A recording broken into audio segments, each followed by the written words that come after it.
Bem, boa tarde. A gente está começando hoje um debate que é bastante significativo para todos nós, porque hoje nós iniciamos o 5º ano consecutivo desses debates aqui no Ministério Público Federal. Eu vou fazer um pequeno histórico só para gravar. Esse debate começou numa reunião no IFIX e veio para cá como sendo um debate de integrantes da sociedade que estavam querendo conversar sobre soluções, propor soluções para a cidade. E ele foi se estendendo e se aprofundando, e hoje nós temos esse debate com foco maior na relação entre crianças e o Estado brasileiro. Nesse início de 2018, dentro desse tema de crianças e o Estado brasileiro, a gente trouxe duas pessoas que são insubstituíveis nesse tema, Ivone Bezerra de Mello, que todos nós conhecemos pelo projeto dela, o Irerê, que já há tantos e tantos anos trabalha, existe e é referência no mundo inteiro no atendimento a crianças, e ela vai falar sobre isso. E nossa querida Margarida Presburger, que é também uma referência internacional, representante no Brasil por 2 mandatos seguidos na ONU, e queridíssima, todo mundo que conhece direitos humanos, que eu espero que a humanidade inteira conhece Maria Margarida Presburger, Quem não conhece Maria Margarida Presburger não conhece direitos humanos, são sinônimos. E é isso. Um registro que eu acho que é importante, que hoje é o dia seguinte ao assassinato brutal, facínora da nossa vereadora Marielle, que eu espero, sinceramente, que ele seja um marco de mudança da postura da nossa sociedade em relação a nós mesmos. Que nós possamos entender que sozinhos nós não vamos conseguir fazer nada. Temos que nos unir com objetivos claros para todos, para podermos mudar esse estado de coisas que vivemos atual. Bem, então vamos lá. Passar para a Ivone e aí depois a gente abre um papo. Só botar. Ok, só botar aqui. Muito obrigada, Paulo. É um grande prazer estar aqui ao lado dele, ao lado da Margarida, que é uma companheira de luta de tantos anos, e nós estamos juntas, Nossa Senhora. E o que é mais triste é que o tempo passa e nós estamos aqui fazendo a mesma coisa. Eu estava olhando os artigos que eu escrevia 25 anos atrás, quando houve a chacina da Candelária, eu não mudaria uma vírgula se eu tivesse que escrevê-los hoje de novo, porque eles são completamente atuais, o que demonstra que nós estamos numa sociedade que não evoluiu, ao contrário, involuiu. Eu acho que nós estamos numa sociedade que está trilhando um caminho perigosíssimo, É um caminho da intolerância, é um caminho do preconceito, é um caminho de uma ultradireita nefasta, que não é só aqui, que é no mundo também, não é só no Brasil, onde você tem um vácuo de pensamento. E nós estamos indo para um mundo, não sei, que vai se destruir por isso mesmo. Então, eu estou muito preocupada com tudo isso, com os rumos que o Brasil está tomando, e acho que nós temos, sim, como disse o Paulo, que nos unirmos, pensarmos juntos nas soluções. Não podemos deixar as soluções só com os políticos. Eles não vão achar as soluções, porque para eles o status quo é bom. Por isso que eles não mudam.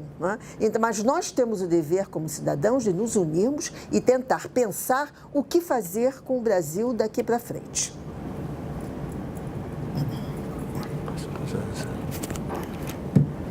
Tem que passar para ela. Espera aí. Isso aqui tem que ser uma operação mais rápida. Ai, tem que interromper, tá? Como dizia Stanislau Ponte Preta, quando tinha mais de 2 pessoas, falta microfone. É verdade. Depois ele diz. Tem certeza?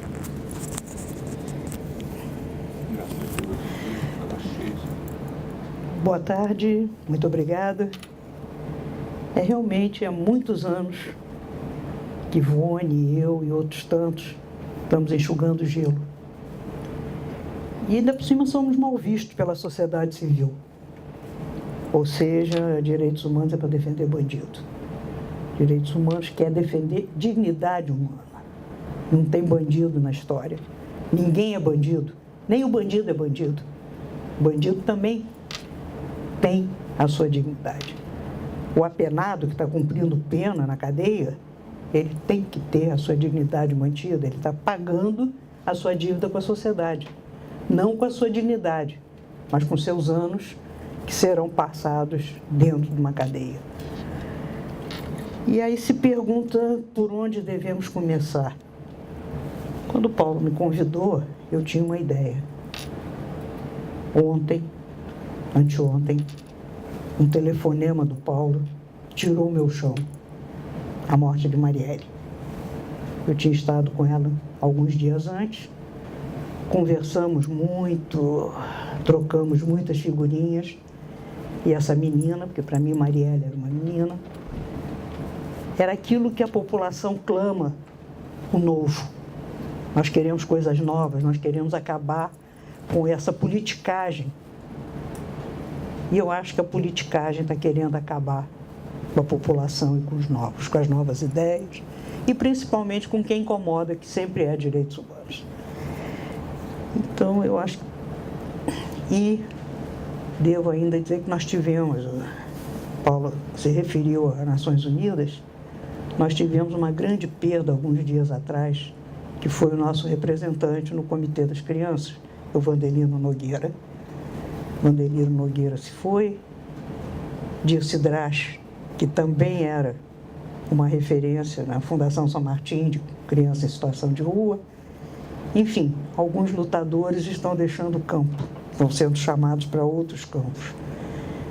E ficamos nós aqui, há 50 anos eu enxugo o gelo, talvez mais alguns eu vou continuar, mas já tem uma associação, quer dizer, estou vendo uma garotada que vem aí com bastante ênfase. Ontem mesmo nós vimos nas manifestações os jovens segurando as bandeiras da liberdade, da igualdade, da luta. Então eu acho que esperança podemos ter. E enquanto Ivone estiver preparando os jovens que não têm quem faça nada por eles para se tornarem cidadãos, podemos ter esperanças que do projeto Irê, muitos cidadãos, artistas, enfim, sairão assim como saiu Marielle, cria da Maré, e que incomodou muito por ser negra, favelada, estudou sociologia, fez mestrado e se tornou vereadora, uma vereadora batalhadora. Então, acho que Ivone pode nos contar mais desse projeto Irê, tão conhecido no mundo afora e tão desconhecido na nossa terra. Então, a pergunta, muita gente hoje mesmo... sim. Sem pressa,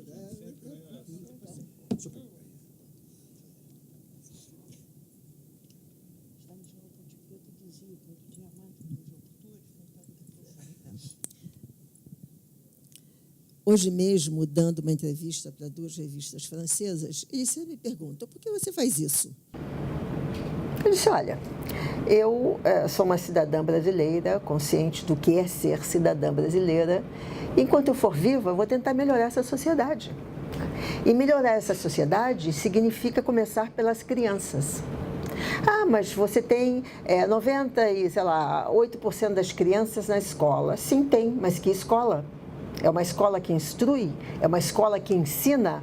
Não, nenhuma nem outra, porque nós, há anos, estamos na rabeira da educação no mundo, com crianças que terminam o 9º ano sem ter noção do que seja uma escrita ou uma leitura de qualidade. Então, sim, as crianças estão na escola. A pergunta é para quê? Então, eu me dediquei, esses anos todos, 40 anos que eu me dedico à educação, é fazer com que essas crianças aprendam de maneira correta, que essas crianças possam ter um lugar ao sol, como a Marielle teve, se formarem e serem uns cidadãos que vão ajudar esse país a ir para frente. E isso é um pecado. Aqui é um pecado, você não pode fazer isso. Por quê? Porque o status quo ele tem que ser preservado pelas elites brasileiras. Tá? Nós somos o país que tem o maior número de empregados domésticos no mundo, porque aqui nenhum filhinho não pode fazer sua cama. Aí as pessoas dizem, mas acontece que isso é um serviço social, eu estou dando emprego. Aí, se é uma mentalidade dessas, você vai contestar como? Sim, você está dando emprego, certo? Com dignidade? Às vezes sim e muitas vezes não, que essas moças trabalham em condições ainda no quartinho de empregada, onde só podem sentar o traseiro na cama delas e nunca em outra cadeira da casa. Então, tudo isso tem que ser visto. Não é? Eu achava que, nesses anos todos que eu faço esse trabalho, que nós já estaríamos muito melhor. Mas eu vejo que, infelizmente, não estamos. Né? Então, o Projeto Herê é uma ONG em formato de escola especializada em crianças com traumas cognitivos devido à violência constante. Ano passado, nós tivemos da Maré 159 dias de tiroteios, a maioria na porta da minha escola, porque eu estou num lugar da Maré entre comandos, então tudo se passa ali. Então, você tem crianças que aprendem táticas de guerra, crianças que têm que ir para o chão, no local que nós designamos para não levar tiro. Isso é feito constantemente, várias vezes por ano. Um treinamento de guerra. Num país democrático, enfim, que não está em guerra declarada, mas que está em guerra, sim. Está em numa guerra social muito perigosa. Né? Aí você tem uma guinada do Brasil a uma ultradireita, né? Como nós vemos com um candidato à presidência da República, onde o que prega é isso. É o ódio, é a guerra. E isso não pode acontecer mais. É um discurso que está fazendo muito sucesso entre os jovens de periferia, porque os jovens de periferia me dizem, nós estamos cansados do caos. E o caos, essa pessoa vai resolver. Né? Então, essa é a mensagem que está passando. Então, cuidado. Então, nós que lidamos com educação alternativa, temos que estar cientes e alertas a esse tipo de mensagem e dizer aos jovens o que isso pode significar. Né? Então, você mora numa cidade onde tudo está acontecendo. Uma cidade que, de uma certa maneira, aceita as execuções sumárias. Né? Uma cidade que tem roubos, assaltos, mortes todos os dias. No último fim de semana foram 15 pessoas assassinadas de diversas maneiras. E onde, lógico, a sociedade se indigna, mas a sociedade não vai à ação. Né? Da Marielle, sim, porque era uma vereadora. Então, você teve, logicamente, a sociedade que se indignou. Mas e os outros? E os outros? Quando morrem, ninguém se indigna. Então, existe uma leniência, existe uma maneira de pensar que está errada. Né? E o que eu tento é fazer passar aos meus jovens, aos meus alunos, o que é uma sociedade, o que é o espírito crítico, o que é ver as coisas de uma maneira mais realista, para que eles possam mudar isso. Aí, bom, isso me diziam quando eu era pequena. Não, mas você é o futuro do Brasil, chega, todo mundo é futuro do Brasil, e esse futuro do Brasil não acontece nunca. Então, eu acho que é uma luta, como disse a Margarida, de enxugar gelo, mas é uma luta necessária. Enquanto eu respirar, eu vou enxugar gelo. Né? Na minha mão, na Maré, passaram 10 mil crianças. São 10 mil crianças que aprenderam. Pode ser que a gente não veja o resultado agora, mas nós vamos ver esse resultado daqui a pouco, né? A minha pedagogia de ensino está em 293 escolas no Brasil, 5 escolas na Europa. Isso aqui é ignorado, porque não interessa ao Brasil brasileiros que fazem sucesso. Não interessa. Né? Então, você tem que ir lá para fora para poder conseguir passar as suas ideias. Aqui, essas ideias, elas vão ser, toda vez que eu abrir a boca, vai ser esmagada. Eles não querem. É uma louca, é uma isso, é uma aquilo. Por quê? Porque não interessa mudar o status quo. Então, eu acho que a luta tem que continuar sempre e nós temos que evitar essa guinada que o Brasil está tendo. Uma guinada de ódio, uma guinada que não vai levar a nada. Vai levar, sim, a que nós tenhamos, talvez, a volta de aí, umas forças ultradireitas complicadas. Eu não quero isso para o meu país, não. Eu quero uma coisa diferente. Eu quero um país que vá para frente numa reta e não na curva. Sim. Eu queria te fazer uma pergunta, que é uma pergunta que eu escuto muitas vezes, que é extensiva, Margarida, também. Mas, assim, quem são essas crianças que você recebe lá no Projeto Herê? E, nesses 20 anos, essas crianças são crianças específicas daquele lugar ou são crianças que habitam toda a cidade do Rio de Janeiro. E, por fim, e trazendo mais ainda a Margarida para dentro dessa conversa, Margarida, assim, como que você vê essa recepção do Estado, do Rio de Janeiro, do governo, mas aí do Estado, sempre pensando em governo partidário, né? As nossas crianças e adolescentes, o que são os serviços que são oferecidos às nossas crianças? Então, você começa pelo que você oferece, por favor, Ivone. O que eu ofereço é uma pedagogia de ensino, uma nova gestão de sala de aula que faz com que as crianças possam pensar e desenvolver. Essas crianças são crianças do Complexo da Maré, de todas as comunidades, salvo Nova Holanda, porque a de Nova Holanda não pode passar. Nova Holanda é o CV, né, e eu estou no terceiro e afins. Então, as crianças de Nova Holanda não podem passar. Esse ano, por incrível que pareça, eu comecei a ter crianças do Complexo do Alemão, do Complexo da Penha, nunca tive antes, mas as mães saem 5 horas da manhã de casa para colocar as crianças no Herê, porque o que vai por aí é que no Herê você aprende, né? Então, eu esse ano estou com muita criança de fora da Maré, mas normalmente são crianças da Maré, logicamente um nível de escolaridade digamos, da mãe, porque acabei de fazer a pesquisa desse ano das crianças que estão e que entraram, 86% das minhas crianças não têm pai. São mães sozinhas, não conhecem o pai. E das 430 crianças que eu tenho, 32 não têm sequer um documento de nascimento, uma certidão, não tem nada. Tem umas que não sabem nem o sobrenome, né? Filhas de mães que abandonaram e que deixaram na porta de alguém e esse alguém pegou. Então, esse é um problema muito sério, porque quando você vai querer fazer esses papéis, é todo um entrave burocrático e isso demora não sei quanto tempo. Eu acho que isso tinha que ser uma coisa muito rápida. Você tem que rapidamente dar um nome a essa criança. Você tem que rapidamente dar uma família a essa criança, se alguma família a quer. Né? Logicamente, com todos os cuidados necessários, mas isso não pode acontecer. Eu não posso ficar com uma criança dentro do meu estabelecimento 1 ano sem papel. Seu nome, Samanta, isso é sobrenome, sei não.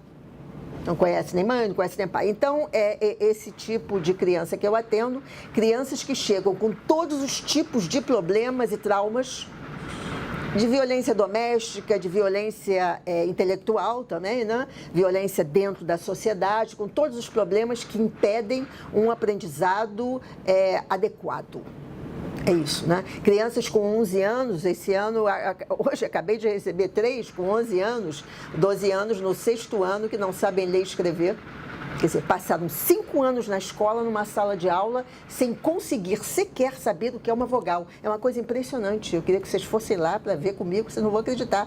Então, o que você fazia na escola, querido? Eu ficava lá olhando, você não entendia nada. Não entendia nada. Então, que escola é essa que deixa isso acontecer? Depois, quando tem os dados internacionais da educação brasileira, nós, imagina, número 124 em 127 países. É isso. A escola é curricular, instrui mal e educa pior ainda. Então, nós temos que mudar tudo isso. Mas enquanto você tiver nas secretarias de educação e no Ministério da Educação políticos, isso vai acontecer. Porque tem certos ministérios que você tem que ter técnicos apartidários. Mas os ministérios são troca, né? Troca entre partidos, troca de voto, troca de dinheiro, de emendas e tal, e você tem umas pessoas sem noção que fazem as políticas educacionais do Brasil. Quer dizer, essa é a minha opinião. O que eu tento é corrigir isso. Né? Tenho sucesso? Tenho muito sucesso, sim. Todas as crianças que chegam ao Herê, eu acho que em 96% eu consigo melhorar. Alguns eu perco, né? Por diversas outras circunstâncias. Mas como funciona? Em 20 anos, o Herê vai fazer 20 anos em junho. Eu só tive 4 meninas grávidas e nenhuma paternidade responsável dos meus jovens homens. Como é? Porque eu educo os meninos. Como você educa os meninos? Tem que educar as mulheres. Não, você tem que educar as mulheres e os homens.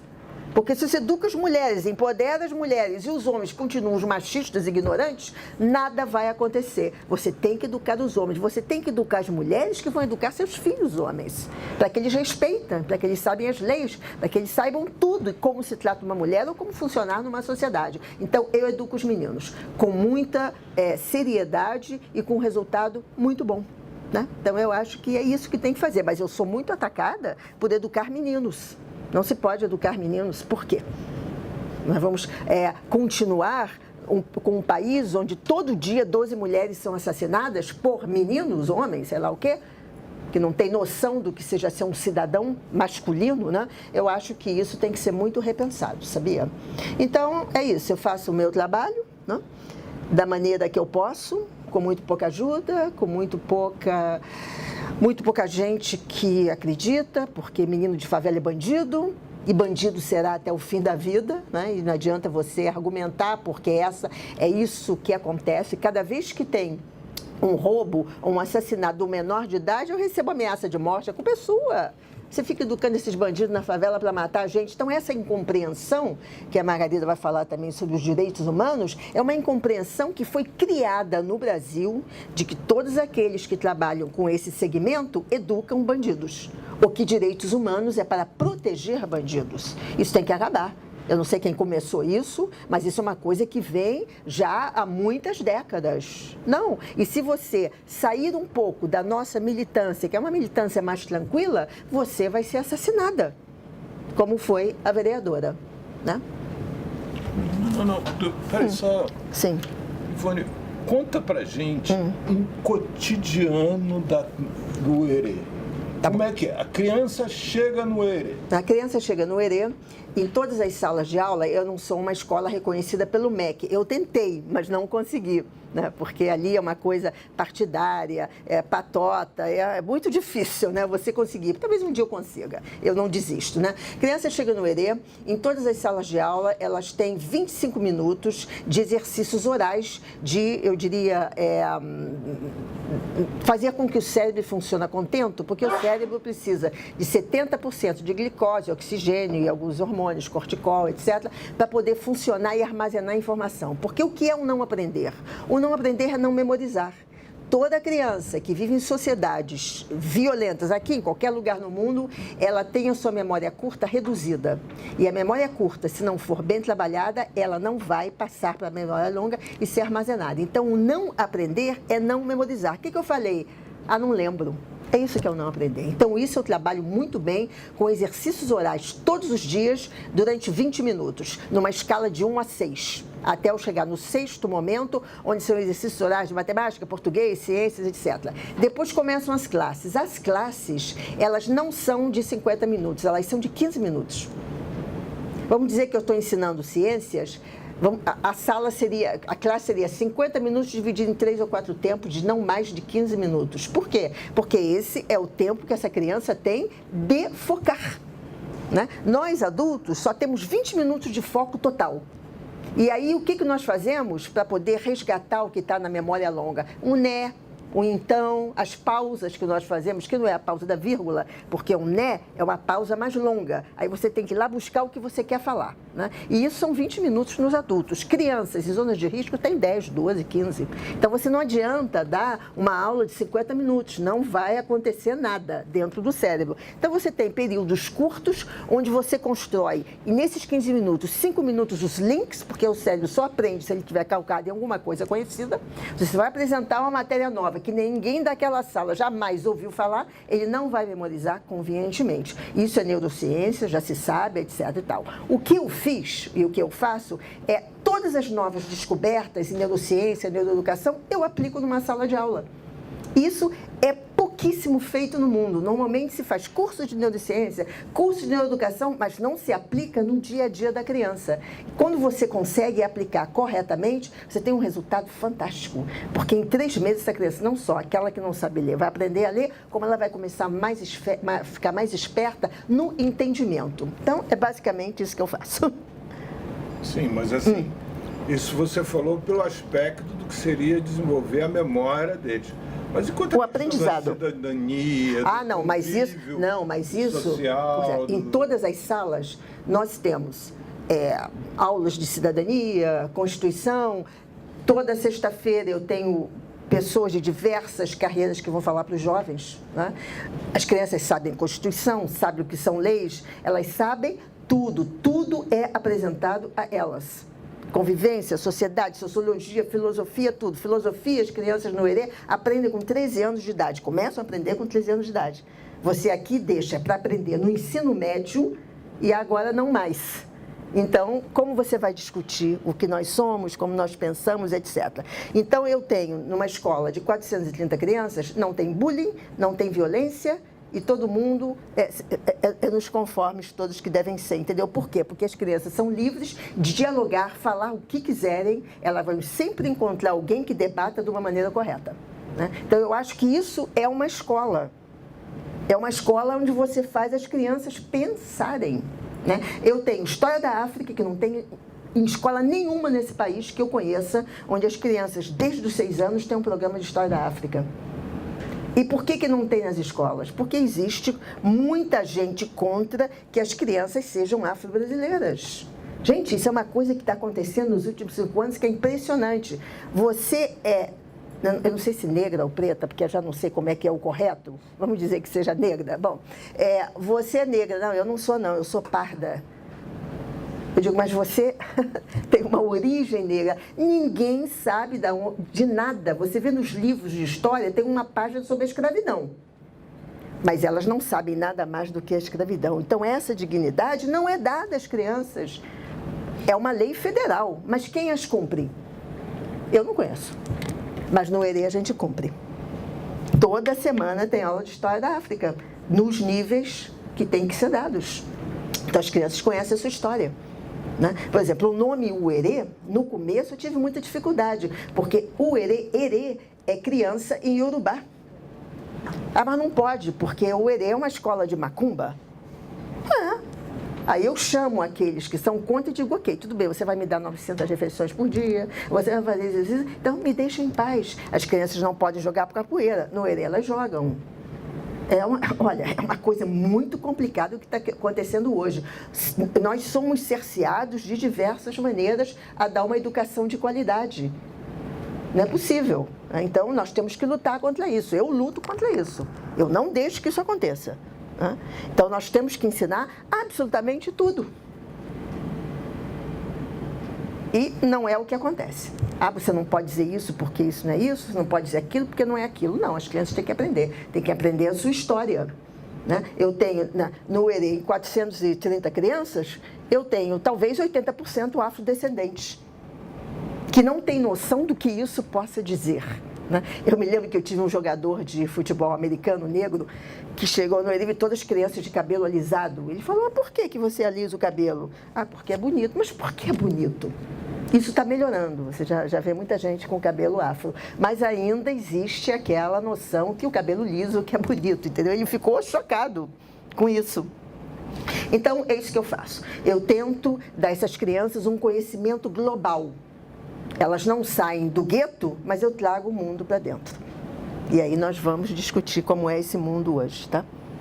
As redações sobre a morte da Marielle foram fantásticas em todos os níveis, desde crianças de 12 anos de idade. Fantásticas. A percepção dessas crianças do que é a violência, do mundo que elas vivem, da divisão da cidade partida, do Zuenir Ventura, que é uma cidade partida que ainda existe, cada vez existe mais. Cada vez existe mais. Eu me lembro que eu tenho uma orquestra, eu tenho uma camerata que toca no Música do Museu, dia 8 de abril vão tocar no Municipal. Bom, então essas crianças tocaram num clube. Bom, foi um desastre. Por quê? Porque os sócios desse clube foram contra, porque os favelados estavam indo para dentro desse clube. Gente, uma orquestra de crianças que mal poderiam fazer. Então a ideia foi, olha, pode ficar no auditório, mas não pode sair passear no clube. Isso foi em 2017. O que é isso? Que medo? Qual é o medo? Qual é o medo que eles têm dessas crianças? Tem que pensar nisso, né? A sociedade se encastela, tem medo. Então, isso tudo nós discutimos dentro do ERE. E eu quero que essas crianças... Esse ano, eu tive, dos meus jovens, 8 que entraram na UFRJ e na UF. Então, é isso que eu quero. Eu quero que eles consigam terminar os estudos com qualidade e que consigam ter as suas carreiras, trabalhar, a escola técnica. Agora tem 4 que vão fazer o exame da Marinha. É isso que eu quero, gente. Se isso não acontecer, não adianta. Então, é essa a nossa luta, que isso aconteça. eu tenho um desafio para você, que é, nesse dia de hoje, você explicar para as pessoas o que é direitos humanos. Paulo, eu estava sentadinha ali, me ligou uma repórter do jornal Globo para uma entrevista, amanhã, sei lá o quê, e ela me fez esse desafio. Comentei isso com a Ivone. Ela, se eu podia sintetizar em uma palavra o que era direitos humanos. E para mim, direitos humanos, em uma palavra, simplesmente dignidade. Dignidade. É isso que direitos humanos defende. Não é bandido, não... é a dignidade humana. Isso que você nasce e morre sem poder perder. É a sua dignidade. Mas traduz dignidade no serviço do Estado. No cotidiano das pessoas. Como é que a gente vive isso? Como é que isso interfere na vida da gente? De todas as maneiras, porque no momento em que você diz direitos humanos não são respeitados, você não está respeitando a dignidade humana. É paralelo. Agora, você tem que tirar da cabeça das pessoas que direitos humanos foi feito para defender bandido. Nunca. Nunca. Quando foi feita a declaração? Eleanor Roosevelt, horrorizada com o que aconteceu na guerra, reuniu os países para tentar criar um estatuto do que seriam direitos humanos. Então, aí, enfeitando várias paredes, a Declaração Universal. Agora, eu não sei se as pessoas que enfeitam as suas paredes com essa declaração pararam para ler e para praticar aquilo que está ali. É simples, é muito simples. Até mesmo na confecção dessa declaração foi uma briga danada. Uns queriam a palavra Deus, outros não botam a palavra Deus, enfim, até que chegou aquela forma final. E agora também se discute, porque a Declaração Universal dos Direitos dos Homens e as mulheres. Agora, Ivone estava dizendo, hoje em dia está muito difícil você chegar ao politicamente correto. Então, tudo é motivo de discussão. Então, no momento que você discute essas formas, você esquece a essência. A essência é a dignidade do ser humano e o respeito à Declaração Universal. E que eu tenho visto escrito nas ruas, nas paredes, não sei, houve uma tropa que saiu escrevendo Constituição não, Bíblia sim. Exatamente. Bom, eu acho que, dito isso, muito pouca coisa sobra para se falar em respeito a todas as religiões. Como eu não tenho nenhuma, eu acho que eu tenho que respeitar todas. Eu aceito todas e invejo quem tem. Porque eu acho que no momento de desespero, se você tiver alguém do sobrenatural para você se agarrar, é um conforto muito grande. Mas como eu lido com direitos humanos, há 50 e poucos anos, há muitos anos eu parei para perguntar, em determinados momentos, como na chacina da Candelária, que Deus permitiu isso. Então, eu fico meio perdida nessa questão de religiosidade, respeitando a todas. As afros, as brasileiras, a judaica, enfim. A evangélica, todas elas. Agora, eu fugi um pouco do caminho que eu ia seguir, mas dentro do trabalho do Herê, é uma coisa que em todos os seminários, em tudo que eu participo, quando me perguntam, tem jeito? Eu digo, tem. Mas isso tem que começar na creche. Dentro da creche. Eu não conheço uma criança preconceituosa. Conheço. Eu vejo as criancinhas, Ivone deve ter isso no dia a dia, as crianças se entendem maravilhosamente bem. Você vê na rua, tem uma criança brincando, já tem uma outra criancinha daqui de olho, daqui a pouco vai chegando, daqui a pouco é uma grande família. Se crescesse assim, estava tudo resolvido. Criança não tem preconceito, nós é que temos, e nós colocamos isso na cabecinha deles. A mentalidade brasileira do que se fala do machismo é o papai e a mamãe em casa. Homem não faz isso, mulher não faz aquilo. estão aí. Eu sempre digo, em várias reuniões feministas, eu participei, sendo que a última na semana passada, com Marielle do meu lado, eu disse, olha, eu sou filha de um homem, tive o meu único irmão, que até hoje é minha estrela guia, e sou mãe de um homem. Agora, quando meu filho completou 6 anos de idade, eu dei de presente para ele o seguinte: a partir de hoje, você vai lavar sua cuequinha e de pendurar aqui na torneirinha do chuveiro. Daqui a pouco você vai fazer um sanduíche e mamãe vai estar aí para trabalhar, você vai ajudar nisso, naquilo. Hoje ele é um homem casado que divide perfeitamente bem os serviços domésticos, enfim, com a esposa e ótimo. Mas por quê? De pequenininho. Não tive essa luta que Ivone tem, os 430 filhos dela, do Herê. Eu tive um de classe média, tudo bem, pude dar a ele. Mas é ensinar. Ensinar que ele é igual. Não é melhor, não é pior, é igual. Nós, mulheres, não somos melhores nem somos piores, nós somos iguais. E a luta que nós temos hoje, a luta séria, é pela paridade. A paridade do salário, a paridade de tudo. Não queremos ser melhores, não queremos ser homens, muito pelo contrário. Queremos ser par a par. Não é atrás de um grande homem que tem uma grande mulher, é do lado caminhando junto. Então, continuo sempre achando que direitos humanos, dignidade se aprende na escola, menos ainda na creche, menos ainda dentro de casa. Eu uma vez perguntei, a Glória Maria,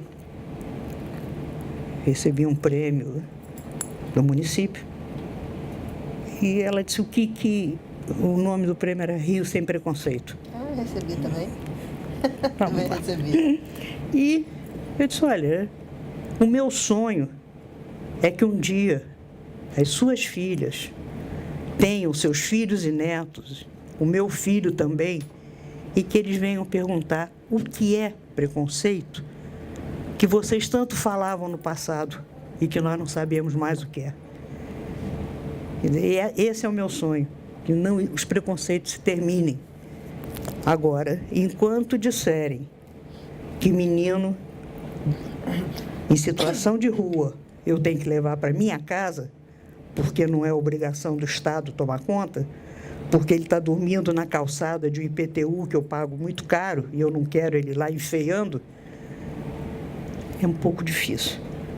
É um pouco difícil e depende de cada um de nós. Porque, realmente, se nós dependermos da sociedade civil não esclarecida, o ódio, com essa invenção de rede social, o ódio está se disseminando de uma forma brutal. Antigamente, a gente não existia rede social, falava-se mal, eram as tricoteiras na portaria. Hoje é rede social e isso se espalha. Ontem, em plena comoção da morte de Mariela, eu ouvi barbaridades, eu li barbaridades. Sei como é que a mente humana de uma pessoa dita normal, enfim. Mariela foi morta pelos bandidos que ela defendia. Isso foi muito. Isso foi muito, quer dizer, muito. Ela defendia os bandidos. Mariela foi morta porque, chegaram a dizer que ela tinha envolvimento com tráfico, afinal das contas era uma favelada da Maré. Quer dizer, todo favelado da Maré tem envolvimento com tráfico. Você tem, Ivone? Você está lá na Maré? Não. Quer dizer, são coisas que... Eu tive uma redação de uma aluna minha, do 6º ano, que botou: nós convivemos com o tráfico porque não tem outro jeito, mas nós não aceitamos o tráfico. Um menino de 12 anos. Não, é isso aí. Então, essa disparidade, esses movimentos... Eu também recebi um quadrinho de WhatsApp dizendo que o som de cada tiro era o som da sua panela, dos que bateram panela.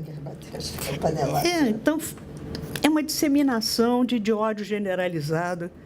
Quando foi até no impeachment da presidenta, esse ódio também se multiplicou. Quer dizer, não era simplesmente uma discussão política se a presidenta deveria ser empichada ou não por questões políticas, mas sim por questões as mais ridículas possíveis. Então, e hoje também, junto com esse ódio, nós temos a questão que eu já falei do politicamente correto. A gente tem que se policiar no que vai dizer, para não dizer alguma coisa que possa ser considerada preconceituosa. Então, até um humorista falou, está sendo muito difícil fazer humor no Brasil, porque o politicamente correto não permite. Mas tudo isso nos leva cada vez mais a pensar qual é o gelo que nós queremos enxugar, qual é a vertente desse gelo que nós vamos continuar enxugando até ele derreter totalmente.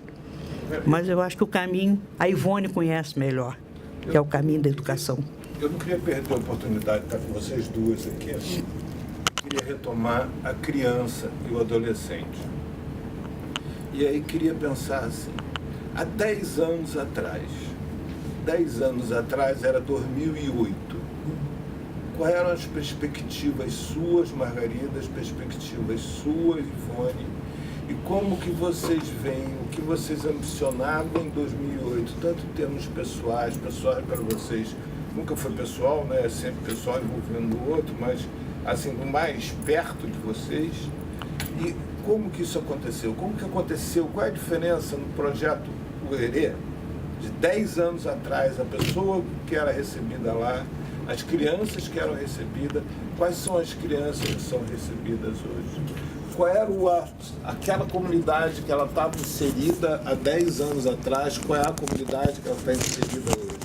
E você, Margarida, qual é a mesma coisa? Nesse teu trabalho que você faz há 50 anos de direitos humanos, há 10 anos atrás, qual era a sua perspectiva, o que você imaginava e o que você vê hoje?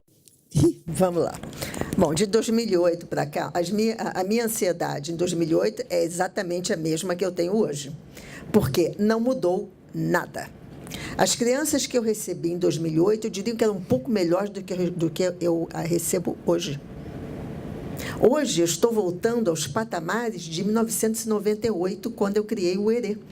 É impressionante. A qualidade das crianças que chegam estão cada vez menos alfabetizadas, estão cada vez com mais problemas familiares, estão cada vez com mais violência nas casas e a violência na comunidade, ela não cessa de aumentar. Ano passado foram 159 dias de tiroteio. Olha só. Né? Então, qual é a expectativa que a gente tem? As mesmas, eu diria até que eu tinha 25 anos atrás, quando eu achava que o Brasil podia melhorar. Não, nós temos certas características no Brasil que não mudaram. Por exemplo, quando você vai falar para meninos mais ricos sobre o ECA, o que eu escuto? Mas isso é lei para pobre? Mas eu escuto isso direto, isso é lei para pobre, isso não aplica a nós. Essa lei não é para todas as crianças e jovens brasileiras, é para os mais pobres. Quando você vê a escola pública, ela continua a ser escola para pobre. As bases curriculares, a maneira como ensina é totalmente diferente nas escolas particulares. Isso faz com que uma pessoa, uma família de classe média, mesmo classe média baixa, se ganha um pouquinho mais, o que ela faz? A primeira coisa que ela faz é tirar filho da escola pública e estar numa escola particular, mesmo que seja de péssima qualidade. Eu não digo que todas as escolas públicas sejam de péssima qualidade, não. Mas eu estou falando como geral. Isso mostra nos testes, nos IDEBs, nos testes do PISA, enfim, o ranking do Brasil na educação, que nos últimos 10 anos não melhorou. Ele é pior, ele continua a piorar. Então, o que nós fizemos nesses 2 anos? Nada. Nós pioramos na política, nós pioramos nas políticas públicas inexistentes, porque o Brasil não tem políticas públicas para jovens. Então, nós temos cada vez mais essa quantidade enorme de jovens entre 14 e 18 anos, muitos fora da escola, e você não tem um dado estatístico disso. É mais ou menos 2 milhões, porque aqui não tem dinheiro para estatística, não tem dinheiro para fazer estatística. Então, você diz, é mais ou menos 2 milhões. Foram 70 mil, mais ou menos 70 mil assassinatos dos corpos que foram encontrados ou dos registros. Mas e os que não foram encontrados? Eu diria que é mais que o dobro. Gente sem papel, gente que é queimada, que é picada, colocada num carro, desovada, não sei aonde, você não vai encontrar nunca, né? Então, você tem um país que tem 1000 furos. Esses furos não foram tapados. Enquanto esses furos não forem tapados, nós estaremos nessa escalada de violência, porque não existe políticas públicas de qualidade. Existe no papel, todo mundo fala, pela família, pelo direito, esses políticos na televisão, pela família, pelo direito, pela educação, olha, dá vontade até de vomitar, porque quem lida com isso todos os dias vê que não melhorou. A comunidade onde eu trabalho, e outras que eu tenho em todas essas comunidades do Rio de Janeiro, né? Eu não vejo melhora. Eu vejo tráfico pior, eu vejo mais armas, eu vejo serviços completamente controlados pelas gangues, seja gás, seja isso, seja aquilo, é impressionante. Né? O meu gás que eu uso no Herê, ele é controlado pela gangue lá do local. Né? Eu não posso dar um recibo do gás que eu compro. Então, isso só piorou, cada vez está pior. Por quê? Porque as instituições brasileiras não estão sendo capazes de fazer o seu papel correto. Aí o que há? Uma fragilização das instituições brasileiras, onde ninguém mais acredita. Quando eu fui ler o Estatuto, quando eu fui ler a Declaração dos Direitos Humanos para as crianças, que eu leio umas 2, 3 vezes por ano, eles me olham, os jovens, de 13, 14, 18 anos, mas isso não é para nós. Isso não é para eles, Margarida, porque eles não têm direito de ir e vir. Né? Eles não têm direito de vir, não pode sair de casa. As crianças de 12 anos fazendo as redações sobre a Marielle, todas elas disseram, nós não temos direito de ir e vir. Não pode sair de casa, não tem um lazer, porque se está no lazer vai levar um tiro. Né? Então, essas crianças vivem, digamos, numa idade média, onde tem o senhor feudal e os que estão à mercê do senhor feudal. Né? Então, eu acho que isso é uma coisa que nós não nos damos conta, que isso não está sendo melhorado. Você tem esses jovens todos. Como esses jovens vão encontrar um emprego se eles não têm uma escolaridade adequada? Quantos jovens no Brasil terminam o ensino médio? 40%, 39%? Acho que, se não me engano, é esse. Né? Quantos jovens mais pobres estão na universidade? Parece que é 12%, 15%. Há 10 anos atrás era 6%, 8%. Então, você vê que o avanço tem sido muito pouco. E aí, o que acontece? A violência encontra um terreno fértil e ela vai se proliferar cada vez mais. Eu nunca vi, eu não me lembro, há 10 anos atrás, de imaginar que todas as comunidades do Rio de Janeiro estariam dominadas como estão hoje. Porque havia ainda uma esperança que você pudesse, que a Maré fosse um bairro. Né? Não, não é. É dominado mesmo. Então, isso está aumentando. Então, agora estão começando a fazer execução no meio da rua. Quem está contra vai ser executado. Pronto, acabou. É essa a mensagem que está se dando hoje. Olha, cuidado, não se meta conosco, porque se você se meter conosco, você vai ser executada. E essa foi a mensagem clara que foi dada nesse assassinato, que não foi um assalto, porque assalto tem todo dia, gente morrendo todo dia, né? Mas execução, teve a dessa moça, teve uma lá na Barra da Tijuca, por outros motivos. Então, agora é assim, teve em Botafogo um camarada que chegou com o carro e começou a tirar a esmo. Bom, então, o recado está sendo dado. Olha, a sociedade, o negócio é o seguinte, se for contra o status quo que nós estabelecemos aqui, vocês vão ser eliminados. E isso cria um medo. Olha, eu que eu sou uma mulher guerreira, eu quase não tenho medo, mas eu fiquei com medo ontem. De repente, de noite, eu não consegui dormir. E eu dizia, meu Deus, eu estou com medo. Será que eu vou ter que me calar para preservar a minha vida? Gente, é uma situação que eu não sei quanto tempo a gente vai aguentar, não, sabe, Margarida? Se alguma coisa não for feita. Eu fiz uma pesquisa com os jovens todos e 200 adultos na Maré nas últimas 2 semanas, o que eles acham da intervenção. Primeiro que intervenção, para eles, é ocupação. A intervenção não tem outro significado. Não é o significado de estar na estrada para não deixar a arma entrar, não deixar o caminhão roubado, não. É ocupação. Né? Então, logicamente, todos foram contra. Por quê? Porque a ocupação na Maré já houve. Em 2015, durante que ficaram 1 ano lá, o Exército ficou lá. Melhorou a situação da comunidade? Não. A outra pergunta que eu fiz é qual é a diferença entre os diversos fuzis da polícia ou do bandido e tal. Todos eles responderam, não há diferença nenhuma, há sempre um fuzil apontado pela nossa cabeça. Nós saímos de casa, sempre tem um fuzil apontado, seja de um, outro e outro, né? E assim a gente foi fazendo as perguntas e você vê que, apesar de quererem que essas pessoas sejam ignorantes, elas não são. Elas sabem exatamente o que está se passando. Só qual é a força que elas têm de se desvencilhar dessa situação? Não sei. Né? Eu consigo que os meus jovens sejam ativos, né? Mas isso tem que ser uma coisa global, não pode ser um pedacinho ali. Então, eu acho que as nossas ideias, Margarida, elas teriam que ser políticas públicas. Mas quem é o político que vai querer que eu trabalhe com ele? Não conheço. Entende? Não vai querer. Quem é o político que vai ter que você como uma consultora? Não conheço. Não interessa. Então, a política brasileira é uma patota. São gangues diversas. É o bloco da bala, o bloco não sei das quantas, o bloco não sei das quantas. E o Brasil não é nada. O Brasil é um pedaço de terra comandado. É isso que as crianças acham. Olha, o Brasil, um dia um menino me falou, o Brasil é igual aqui a maré, tem várias facções. Agora, se vê um menino de 16 anos achar isso, caramba, a gente está lhe ensinando a ser cidadão, a ser brasileiro. Aí o garoto diz, mas, Tivani, o Brasil é como uma maré. É com gangues, cada um pensa do seu jeito para si. Bom, então vai ter que mudar. Quem vai mudar?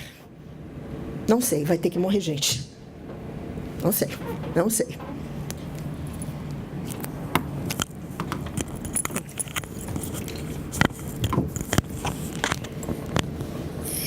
Você falou que ontem você teve medo. Tive. Eu sou de uma época, eu fiz faculdade. Uma coisa que eu digo, eu entrei para a faculdade, minha primeira aula seria no dia 1º de abril, que já é bem engraçado, se não fosse 1964. Meu aniversário. 1964. E eu colaria grau no dia 13 de dezembro de 1968. Então, nesse período de 5 anos, entre a Gloriosa e o AI-5, muita água correu. E eu que já tinha umas ideias, ainda escolares, por influência de um irmão mais velho, etc., passei 5 anos correndo da polícia. Correndo do exército, correndo de pata de cavalo, enfim. Eu vivi aquele momento trágico do Brasil, inclusive muito de perto, porque em 1968 meu irmão foi preso, ficou preso até 1972, e eu vivenciei. Mas você muito. tinha uma causa. Você tinha uma causa para naquele sua luta. momento, era essa a causa da minha luta. Mas era uma causa muito perigosa. Era uma causa que, quando eu cheguei em casa, minha mãe tinha destruído a metade da biblioteca, porque meu irmão tinha sido preso, possivelmente nós, e sem dúvida eu era avisada. Faculdade Nacional de Direito, não sei o quê, papapá, irmão preso, bandida. Né? E me lembro de uma cena que me marcou tremendamente, com essa história do meu irmão preso, etc, etc. A minha sobrinha, menina, foi para minha casa para ser criada por mim e por minha mãe.